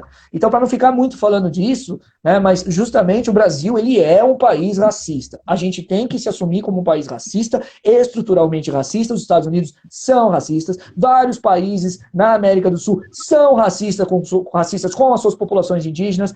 Quem nunca foi a Buenos Aires e for a Buenos Aires, vai perceber que nos bairros mais ricos não tem população indígena. Não tem. Você vai para as favelas, os bairros mais pobres, você vai perceber que tem mais população indígena. Então, isso é algo a se tratar e não se negar. E o problema é que a gente está numa política negacionista e pior, né, que vem falar em vitimismo. Então, falando um pouco assim dos dados que eu trouxe, estamos desenvolvendo, né, estes estudos, então por isso que é como a Nathalie falou, isso é ciência, gente, não é opinião, são dados, né, de que justamente nas áreas onde você teve maior votação, né, no Bolsonaro, você teve menor distanciamento, menor isolamento e, claro, né, maior tendência à infecção. E mais do que isso, né, dados demonstram nos Estados Unidos que a cada 10 pessoas mortas pela Covid, 7 são negras. É como se você imaginasse que 70% do morticínio americano é da população negra. Eles têm razão? A população negra tem razão e está brava? Opa, acho que tem, né? E muito. O George Floyd, ele foi simplesmente, né, o estopim de um barril de pólvora, que está há muito tempo lá por conta dessa... Veja, é uma política do Trump tão ruim nesse sentido, que grupos supremacistas americanos começaram a fazer aquele ato de tomar o copo de leite. E aí eu vou falar um pouco aqui para vocês rapidamente, que aí a gente teve a nossa cópia acéfala aqui também, de gente tomando copo de leite, né, que a gente copia, né, de maneira assim, a gente copia o que é idiota dos outros de maneira idiota, né, isso que é o pior. Mas o copo de leite, gente, é uma afronta de grupos supremacistas nos Estados Unidos, nem é efetivamente a população negra hoje, é a população asiática, por conta justamente da dificuldade que asiáticos têm de digerir a lactose, que é uma questão biológica, orgânica, né? E que então grupos supremacistas tomam o leite ali para mostrar, ó, nós somos uma raça superior. É idiota, é completamente idiota isso. E aí o que a gente vê, o presidente da República do Brasil numa live tomando leite. Porque uma coisa são os grupos supremacistas lá nos Estados Unidos, outra é o Trump tomando. Aqui não, aqui é o presidente do Brasil que copia uma idiotice dessa e toma o leite. Olha que ponto nós chegamos, gente. Que ponto nós chegamos, né? E fora, né, toda digamos assim, a burrice desse governo, você percebe, de repente, o Bolsonaro fala ontem, vou sair da Organização Mundial da Saúde. Primeiro, é ridículo. Por quê? O Brasil sequer tem contribuído para a Organização Mundial da Saúde, e o Brasil está em débito com as suas contribuições internacionais, com diversos organismos internacionais, que o Brasil tem obrigação, por tratado que o Brasil assinou, ou seja, obrigação jurídica de contribuir. Então, primeiro é ridículo ele virar e falar que vai sair do OMS. Se ele sair do OMS, sabe qual é o aspecto financeiro que vai fazer para o OMS? Nenhum. Nenhum. Aí ele vem e fala que a OMS precisa se desideologizar, deixar de ser partidário. É ridículo, porque o Bolsonaro ele mostra com isso, gente, que ele nem percebeu qual é o tamanho do Brasil e a importância do Brasil nas relações internacionais. Ele não tem noção do que ele está falando. Porque o Brasil, o Bolsonaro, ele acha que ele senta de igual para igual com o Trump na mesa da geopolítica internacional. Ele acha que ele é o presidente do Brasil e ele senta de igual para igual com todo mundo. Ele não entendeu ainda que as coisas não funcionam assim. Ele não entendeu que o Brasil, internacionalmente, é insignificante hoje. Insignificante. E a gente sair do OMS, o impacto para o OMS é nulo.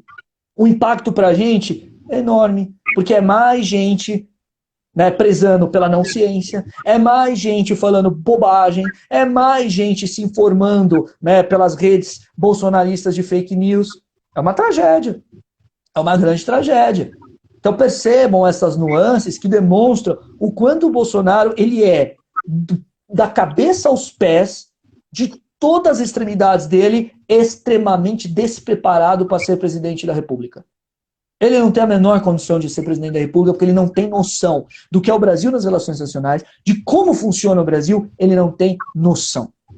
É muito triste porque você percebe que você está nas mãos de um protótipo de Trump, só que tosco, mal feito e pior, se é que dá pra gente falar de algo mais tosco que o Trump. Um cara laranja, né? Um cara laranja com toda aquela proposta terrível de país e de Estado que vai custar muito caro para os Estados Unidos a longo prazo. E já está custando, né? Porque a saída do Trump da OMS simplesmente fez com que a OMS tivesse mais aportes financeiros da China. E a China vai tomando o espaço dos Estados Unidos nas relações internacionais. Rússia toma seu espaço naquele lado do mundo, a China economicamente toma o espaço dela e os Estados Unidos vão diminuindo. Ou seja, é uma política que a longo prazo é muito ruim para os Estados Unidos, inclusive. Então, é realmente é um show de horror o que a gente está vivendo, né? Mas esses dados são importantes, e como só para a gente fechar, né, a questão dos dados, é muito importante a gente olhar também nas eleições presidenciais americanas, do dia 3 de novembro, o quanto o Trump está encurralado naqueles estados que votaram nele, que são estados chaves, como eu disse, né? Ele está perdendo em 5 dos 6 estados. E é claro que se o Trump perder em novembro, isso vai ter consequências para o Brasil, porque o nosso alinhamento unilateral com os Estados Unidos na nossa política internacional vai acabar. E o nosso, né, entre aspas, aliado na política internacional, porque a gente só é aliado quando é conveniente para o Trump, o Bolsonaro não percebeu isso, né? O Trump, né, já usou o Brasil como mau exemplo, né? A gente vai ficar não só isolado, a gente vai ficar sozinho no plano internacional se o Joe Biden ganhar, e o Joe Biden provavelmente está caminhando para vencer. Então, mais ainda o governo Bolsonaro vai ficar mais encurralado e mais complicado ainda. É uma situação trágica. Eu não tenho mais o que falar assim, em termos econômicos internacionais. Isso ainda a gente vai ver tantos aspectos, tanta coisa, né? A gente ainda vai ter de desdobramento. Eu até puxo a ideia da Ana, até falou assim, putz, que vergonha de tudo isso, né? Foi justamente o que eu comecei ali falando. Não é nem vergonha, eu tenho tristeza, né, diante de toda essa relação. E só para fechar o do Guilherme aqui, a gente já vai para essas duas perguntas.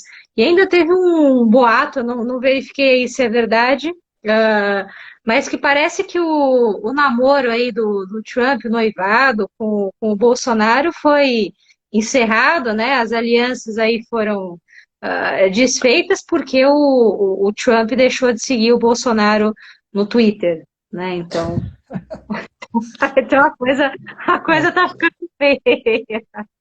Cheguei a ver, não consegui ver se de fato procede, se alguém aqui checou a informação, fala, mas parece que aí a gente chegou no fim, né? O Trump aí vai arrumar a peruca novamente e vai procurar o próximo candidato, como o Guilherme bem falou aqui, o robô. Como é que você falou, Guilherme? O robozinho, né? O protótipo. O protótipo tosco, né? Trump wannabe. Muito bom. Deixa eu só ver aqui. Acho que tem uma muito boa aqui para o Guilherme comentar, do Fábio, né? Ele comentou assim: eu acredito que na versão de apoio ao right, né? Mas é dito por eles o Dog Wisely de apoio aos fazendeiros produtores de leite, que seria um oportunismo para apoiar tal movimento? Houve essa discussão, se na verdade era um apoio aos produtores de leite, etc. Mas eu acredito que não é isso, né? É efetivamente uma provocação, né? Uma provocação que foi feita nos Estados Unidos, principalmente em relação à China, e aqui a gente copiou de maneira estúpida, porque faz parte, né, dessa lógica de combate do governo Bolsonaro, né? A gente fala que é estúpido, porque realmente é estúpido, não tem conteúdo nenhum. Mas está dentro da lógica do bolsonarismo, que é um método do confronto, que é um método do combate. Então, eles provocam de propósito.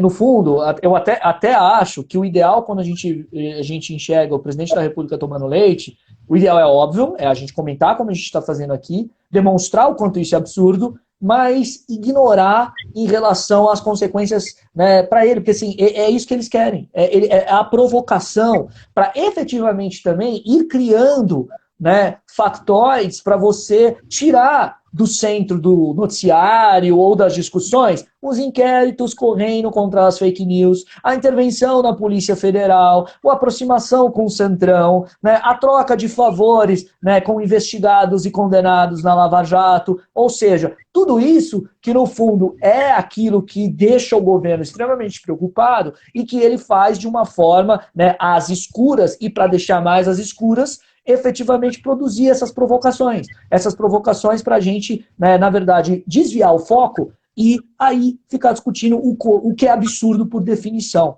né? Com certeza, o Bolsonaro ele é esse provocador, ele não tem, ele fala que precisa haver diálogo, né? O general Milton Mourão, vice-presidente, escreve no Estadão 2 artigos dizendo que precisa ter diálogo, etc. Mas é complicado quando você fala em diálogo e de repente você fala que todo protesto, né, contra o governo é antidemocrático e protesto democrático é só o que é a favor do fechamento do STF e do Congresso. Complicado, né? Quando o general Hamilton Mourão também vem e fala que é liberdade de expressão e intervenção militar. Complicado você ter o vice-presidente, que é um general, mesmo que, né, na reserva, mas um general falar que intervenção militar é liberdade de imprensa. Fica quieto, não fala, mas acaba falando, provoca mais tensão, provoca justamente mais exaustão, e nós caminhamos dessa maneira trágica que a gente está caminhando, né? Eu vi um comentário, se não me engano, do Thiago aqui, que o Brasil virou necropolítica. Virou mesmo. O Brasil virou uma tragédia. Nós estamos vivendo uma tragédia, vivendo, né, como muitos estão falando, uma distopia. Estamos vivendo um período de completamente, né, estamos de cabeça para baixo, com um governo que não está nem aí com a pandemia mesmo, e a gente não cansa de falar isso, e caminhando cada vez mais para o buraco, né? E querendo lembrar para vocês mais uma vez, 500 mil de infectados, gente. Faça uma conta simples. 500 mil de infectados, não vai morrer só 10 pessoas. Não vai. Infelizmente, não vai. Né? Eu tava rindo, mas não era do que o Thiago, do que o Guilherme tava falando, até juntei aqui os nomes, mas foi a notícia da Amada aqui, ó, de fato, hein?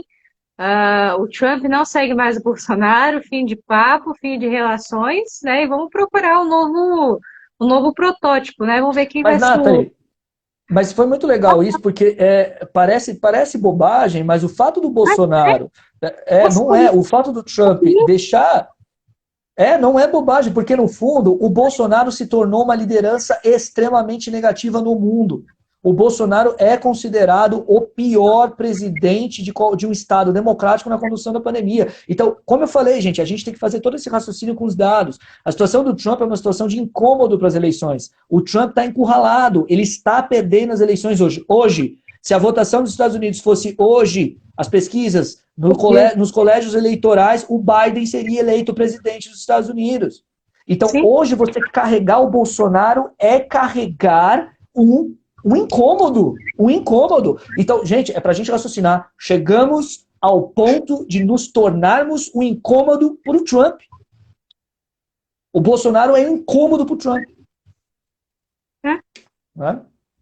E você vê, numa rede informal, né, que a gente pega os detalhes. E foi tão sem querer, foi até antes da live, eu vi um comentário só a respeito, assim, eu falei assim, acho que é brincadeira, né, porque isso assim, mas é a opinião totalmente pessoal, me incomoda, porque além da gente, dele governar por notas, por decretos, né, você tem que ficar atento ao Twitter, que é uma rede social que eu particularmente não utilizo muito.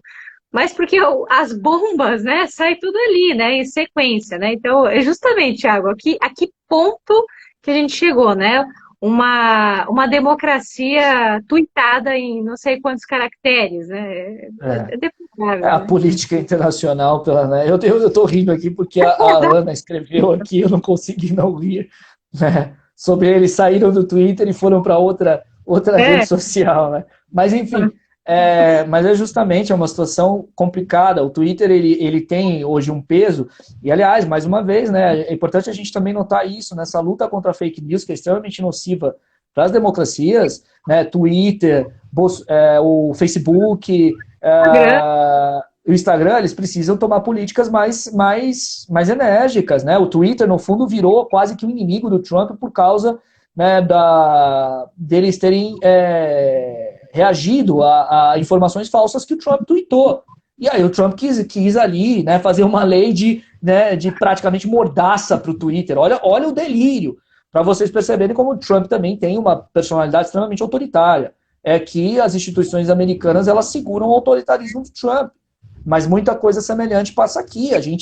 Aliás, prestem atenção numa coisa, viu? Né, a gente teve um pedido agora recentemente do Procurador-Geral da República, o Augusto Aras, né, esse procurador que mais advogado do Bolsonaro parece ser, pedindo o fatiamento do inquérito das fake news. O que significa isso, gente? Sem querer, assim, aqui falar juridiquês e ficar falando muita coisa técnica. Mas o fatiamento da investigação, do inquérito, é que ele está desejando, está pedindo para que quem tem foro privilegiado, que seja então julgado no STF. Quem não tem foro privilegiado, seja julgado na justiça comum. Vejam que fatiar em relação aos investigados, para o Procurador-Geral da República, é um prato cheio para ele arquivar o inquérito contra o presidente Bolsonaro e não arquivar os outros. Porque aí ele vai poder falar que, ó, eu não estou arquivando, eu só não acho que o presidente tem que ser investigado. Eu estou investigando quem tem que ser investigado.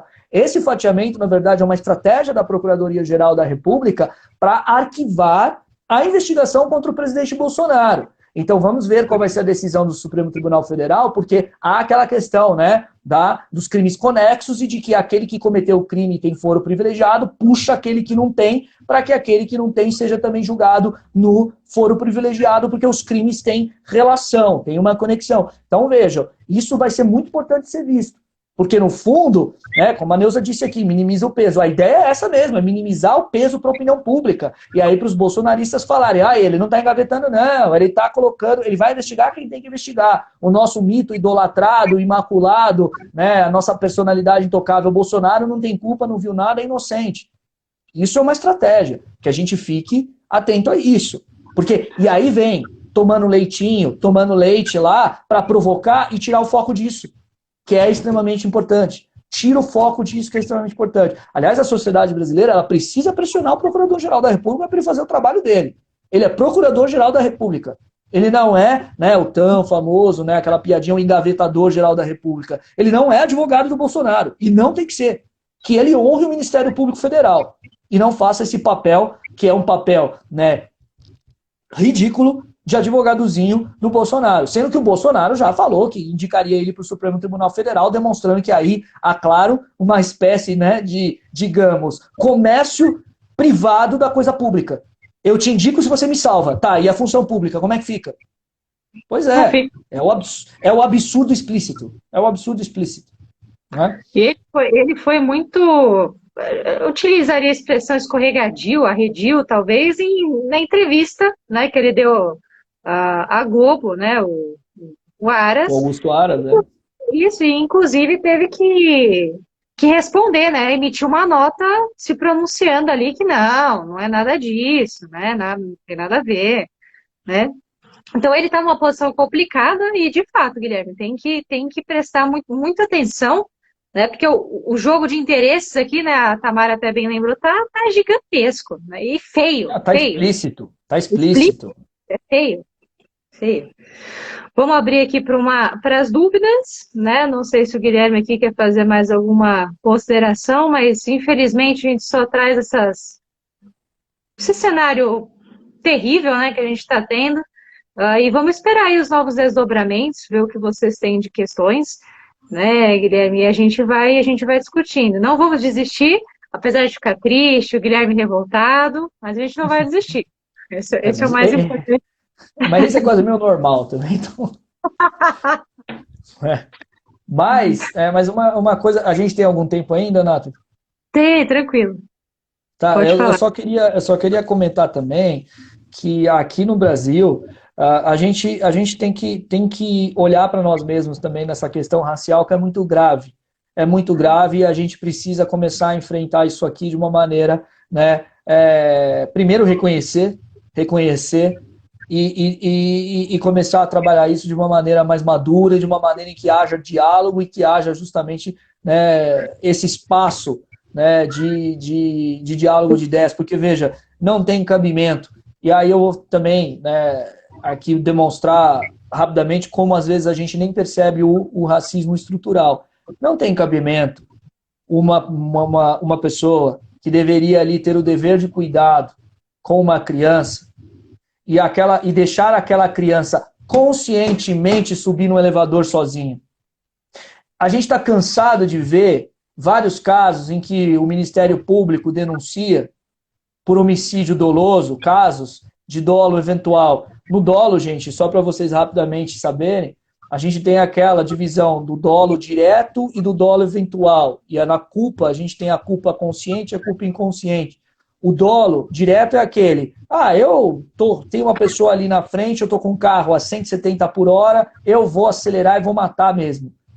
E o dolo eventual é aquele, bom, eu tenho uma pessoa ali na frente, o carro está a 170 por hora, eu posso frear, eu vou dar uma freadinha, posso frear, mas eu vou ficar a 140 por hora, eu posso matar ela mesmo, mas tudo bem, talvez eu não mate. E de repente pega e mata. Ou seja, você assume que existe ali um perigo.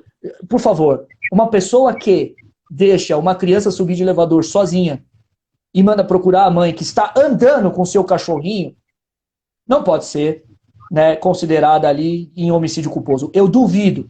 Tudo bem, eu sei que isso que eu estou falando é polêmico, muita gente pode, né, criticar, mas eu duvido que se fosse o inverso, a mãe do Miguel seria denunciada por homicídio culposo. Eu duvido. Duvido. Duvido sinceramente. Seria denunciada por homicídio doloso também. E não culposo. Porque uma coisa é um acidente, aquilo não foi um acidente. A criança subiu sozinha no elevador. Você assumiu que ali tinha um risco dela morrer. Ninguém, em sã consciência, deixa uma criança daquela idade subir num elevador sozinha num condomínio. Ninguém. Ela tinha consciência do que podia acontecer e ela não ligou. E ela não se preocupou. Então, essas coisas a gente precisa olhar como sociedade. Isso é um absurdo. Isso é um absurdo. Tá? Enfim, que isso seja visto, porque isso acontece no nosso nariz e a gente acha que é normal, e isso acontece todo dia. Todo dia.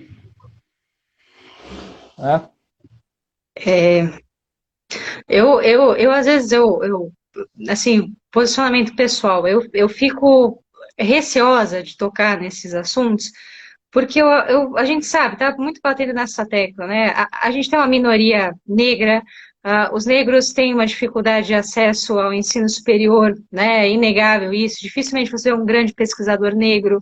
Eu, na universidade, eu tive um professor negro, e um dos melhores, se vocês querem saber. Ele, inclusive, era peruano, para vocês terem ideia. E eu fico com esse receio justamente porque eu sei que é um debate importante, a gente tem que fazer, mas só ver a beleza aqui do cabelo meu, do Guilherme, né? A gente não sofre, né, um terço do que eles sofrem. Né? A gente pode sofrer por algum outro tipo de injustiça, né? Mas é uma realidade completamente diferente que eu não tenho nenhuma propriedade para falar, né, o que eles sentem, né, o que eles passam. Então, por isso que eu tenho posicionamento pessoal, muito receio de tratar nesse assunto, porque eu sei que é uma realidade muito difícil, né, eu não tenho, eu não tenho como explicitar para vocês, é isso que eu tenho que colocar aqui. E só para fechar, acredito que tem uma dúvida aqui da Tamara, lá em cima, do posicionamento de abrir, né, a diminuir, né, o isolamento social aí, a pressão por parte do Dória.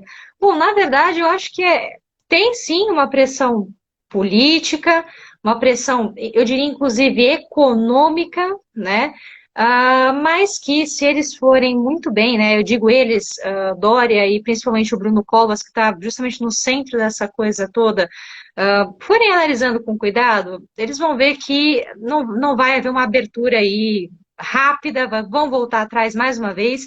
Inclusive ficou uma grande dúvida se shopping ia funcionar, se não ia, se vai abrir mesmo, se não vai.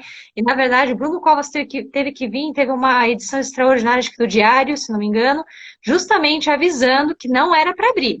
Então, assim, o que é de fato essa inteligência, né, de abertura aí, a luz vermelha, verde, azul, nem sei, são tantas cores aí, mas que na verdade a gente vai, o que ele quis dizer, a gente mantém o isolamento e vamos indo aos pouquinhos, porque ele não pode falar que o isolamento acabou, né? Porque na verdade a gente sabe que acabou, né? Você olha na rua, tá todo mundo na rua, tem camelô, brás, etc, tá todo mundo lá, né? Não só em São Paulo, tá? Como em outras regiões aí do país, simplesmente as pessoas decretaram que acabou, né? E uma autoridade pública não pode fazer isso. E o que eu enxergo é o seguinte, eles estão evitando colocar força de polícia para colocar as pessoas na rua, até porque a gente sabe que muitas vezes, infelizmente, não são todos, de novo, não estou generalizando, mas a conduta dos policiais em uma determinada situação, eles não estão treinados, né, para simplesmente convidar as pessoas a se retirarem, né? É um outro tipo de convite. Então, é para evitar esse tipo de conflito que também teria aí um peso político, né? Uma decisão política tanto para o Dória como para o Bruno Covas, para qualquer um, tá? Dos governadores. Então, acho que é mais nesse sentido. Se o Guilherme quiser comentar, eu acho que vai por essa linha, tá? Mas infelizmente é uma situação que não deveria ocorrer, tá? Do meu ponto de vista, e que a gente vai sofrer muito com isso. Pois é, o plano ele é muito controverso, é difícil de entender, é muito mal explicitado. Eu cheguei a abrir o PowerPoint, uma coisa. É estranho, é estranho. E é como eu falei, existe uma sobreposição aí de autoridades, né? Um passa pelo outro e as coisas acabam não se conversando. Né? A gente sabe que na esfera federal não quer que abra. Né? A esfera estadual fica assim, então, o que eu faço? E eu enxergo, talvez, aí, espero que seja assim, o Bruno Covas na esfera municipal, ele não quer que abra. Até porque ele é do grupo de risco. Ele sabe o quanto que isso pode prejudicar, inclusive, a ele. Né? Ele tem muito medo, não é à toa que ele está dormindo na Prefeitura de São Paulo. Né? Ele tem medo, né, inclusive, de fazer os deslocamentos, etc., porque ele faz o tratamento justamente contra o câncer. Né? Então, ele é o principal grupo de risco aí. Guilherme, pode comentar, fica à vontade. É uma situação complicada e depois eu só vou retomar uma coisinha, mas só para não perder a lógica. É uma situação complicada porque você joga com a pressão, né, econômica e com o cansaço das pessoas. Todos nós estamos cansados. Né? Quem pôde fazer quarentena, quem conseguiu fazer quarentena, está cansado de fazer quarentena. Todo mundo está. Ninguém aguenta mais acordar e falar, puxa, eu tô aqui e não consigo sair. É o dia inteiro, né? Mesmo que a gente tenha todas essas mudanças entre todo mundo que é privilegiado e conseguiu ficar em casa, ter o seu trabalho, né, home office, etc. Mas joga com o cansaço das pessoas e joga com a pressão econômica também de uma maneira inadequada. Porque me chamou muita atenção, por exemplo, né, uma entrevista que eu vi de um dono de uma concessionária, falando que finalmente ia conseguir abrir a concessionária e que ele tinha aluguéis para pagar. Né? Eu vi isso aí. Exatamente. Então, assim, você acaba vendo com isso, e aí você raciocina que, obviamente, olha, ele não tem nem noção do que está acontecendo. Né? Até o empresário, uma parte do empresário não entendeu, talvez, o que esteja acontecendo, uma parte do empresariado. Porque, veja, vamos abrir a concessionária, tudo bem. Mas quem é que vai comprar carro, gente? Primeiro, você está no momento em que a economia está numa recessão. Você está no momento em que as pessoas estão, uma parte, né, caindo na informalidade, uma parte já desempregada, né, e que você tem um medo sobre o futuro, então você tende a poupar. Você não vai ficar fazendo gastos que você não precisa fazer agora. Mas quem é que vai comprar um carro numa concessionária? Ah, mas o cara pode comprar um carro de luxo. Bom, esse é outro isso é outro grupo de pessoas. E esse mercado não parou nunca. Esse mercado não parou. Esse mercado, o cara encomenda o carro. Esse mercado, quando ele vai comprar o Lexus dele, ou vai comprar, né, esse mercado não parou, o mercado de luxo, efetivamente. Agora, você vai numa concessionária trocar o carro agora, com essa perspectiva de futuro que você tem, com essa perspectiva de uma economia que tem... Claro que não vai. Então veja como ele, no fundo, né, vendedor da concessionária, este dono da concessionária, vendedor não, o dono, era o dono que estava sendo entrevistado, como ele está equivocado. Como a abertura da concessionária dele não vai fazer ele pagar os aluguéis. Não vai. O que ele teria que exigir são os recursos do governo federal, são os recursos de auxílio, né? Ele não vai conseguir pagar porque não vai ter gente comprando. Mas é isso que boa parte do empresariado brasileiro não entendeu. Não entendeu. Não entendeu de maneira assim que, inclusive, não se quis entender. Porque o governo federal não quis também que se entendesse e patrocinou o tempo todo esse pensamento e essa abertura. Sim. E é justamente aquilo que eu falei. Vocês se sentem confortáveis de ir no shopping andar? Eu, por exemplo, eu morro de medo. De qualquer coisa, assim. A pessoa passou do meu lado, às vezes esbarrou, assim, sabe? Passou pertinho, você já fala, ai, meu Deus. Né? Você sai de casa com aquela, ai, tô com dor de garganta. Então, assim, não tem como. Ninguém se sente confortável. Eu imagino, né? Espero que essa seja a resposta. Mas diga lá, Guilherme, você queria retomar mais um pouco. Só para falar, voltando lá da questão, né, da questão racial no Brasil, né, do menino Miguel, eu sempre toco nesse assunto, porque como a minha área, né, principalmente são os direitos humanos, a gente sempre tem que tocar, e tem que olhar isso, temos que olhar isso no Brasil, mas a gente tem que sempre saber isso, né? Os nossos privilégios e aqueles que não têm os privilégios. Nas minhas aulas de direitos humanos, eu sempre costumo falar para os meus alunos que uma situação muito difícil no Brasil, uma situação de uma pessoa que vai ter que enfrentar barreiras que talvez você, né, que tem privilégio, você no geral aqui que não tem privilégio, que tem privilégio, não vai enfrentar. Então veja, uma pessoa no Brasil que seja negra, homossexual e esteticamente pela sociedade considerada não bonita, essa pessoa, ela é um feixe de preconceito. Ela vai ter que vencer barreiras que parte da população brasileira não vai ter que vencer, porque tem privilégios. Então, isso é real no Brasil. Negros ganham menos que brancos, não é opinião, é fato, são dados.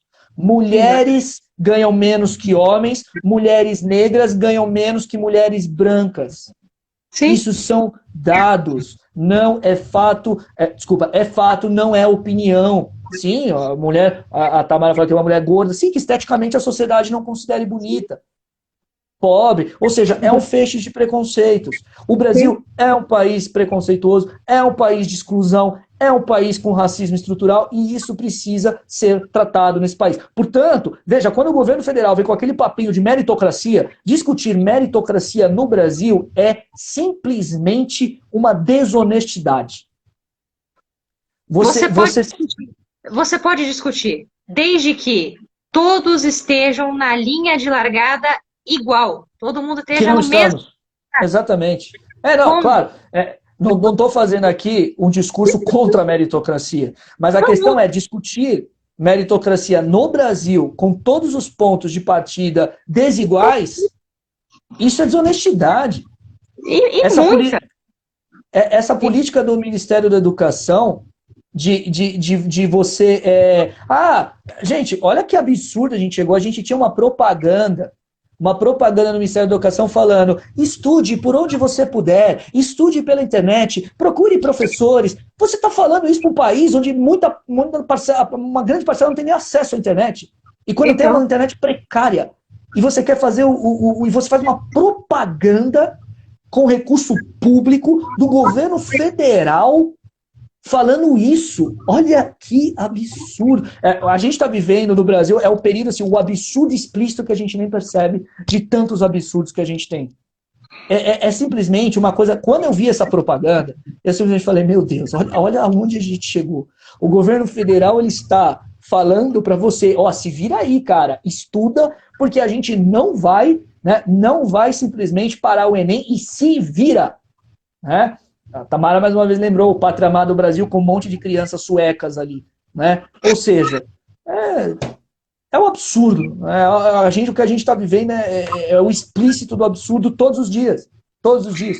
Discutir meritocracia no Brasil não dá. Enquanto tiver essa desigualdade, não dá. Esquece. Essa é a realidade nua e crua do Brasil. E, infelizmente, né, a gente vai ficar assim por um bom tempo, né? Vamos abrir aqui. O primeiro passo é a gente enfrentar, aceitar e trabalhar isso. Só que a gente não está dando esse primeiro passo, a gente está dando passo para trás. A gente está falando de vitimização. A gente está falando de vitimização. Né? Perfeito. Foi justamente aquilo que eu comecei falando, né? A gente retrocedeu, desevoluiu, né? E agora a melhor solução é o quê? Né? Dado tudo que a gente falou, dado tudo que o Guilherme comentou, de lutar, etc., é pedir desculpa. Desculpa, eu errei.